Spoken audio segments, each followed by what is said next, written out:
پرون یو بیان مې وکړو هغه ورور وایي موږ ته ورور ویلي وو خو هغه د هغه ورورولۍ خیال مو نه ساتو. زما د قاید باره کې وایي زما د علماو باره کې وایي دا علمای سو چې دي دا علمای سو دي. پرون خو ته دې علمای سو نه راتلې او د یو عالم لاس په دې ښکلو. شرم پکار دی تا نه لږ د پښتو مظاهره به دې کړې وه. پرون خو به ته راتلې او په یو مدرسه او په یو جومات به ګرځېدې او زما د یو عالم زما د یو تعلیم لاس په دې ښکلو.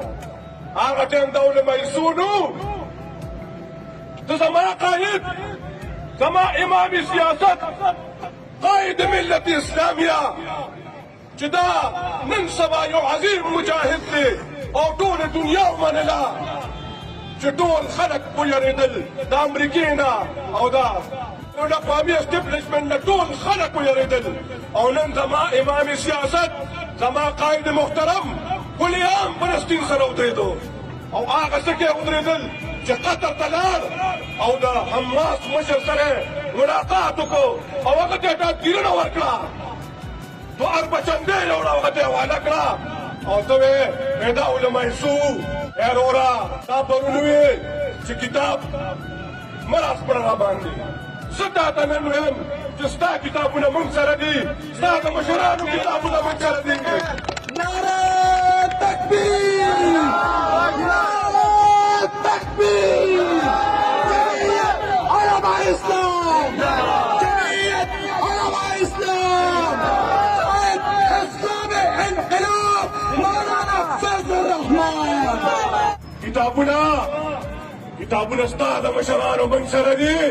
پرون چې په وزیرستان کې کوم اپریشن کېده او ښځې کونډې کېدې ماشومان یتیمانان کېدل د چا دستخط په هغې اپریشن باندې تاسو نه تپوس کوم دا اسفندیار خان دستخط په هغې باندې په سوات کې چې کوم اپریشن کېده ستا د پلار دستخط پې په باجوړ کې په مدارسو چې کوم اپریشن کېده او مسلمانانو سرونه او د هغې چیچړې الوتې ستا د پلار دستخط پې ته راځې زما په امامي سیاست باندې په توجته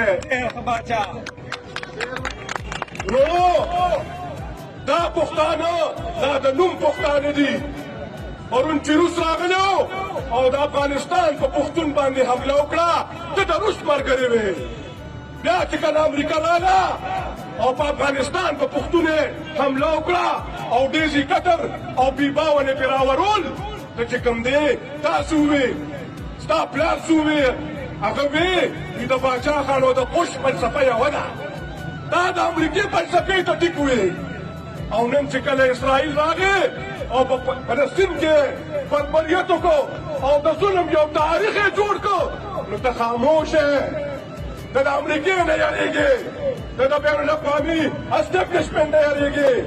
امریکا مرتاباد دا زما د قائد ناره ده دا د دې پټکو والا ناره ده په دې به بل څوک برېک نه تاووي.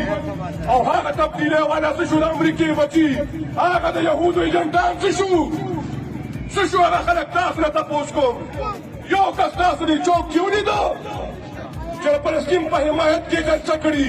وروړو خبره واضحه ده خبره ښکاره شوه د انور په شان چې د مسلمان ملګري څوک دی د پښتون ملګري څوک دی یو قائد محترم دی او دا علما کرام دي.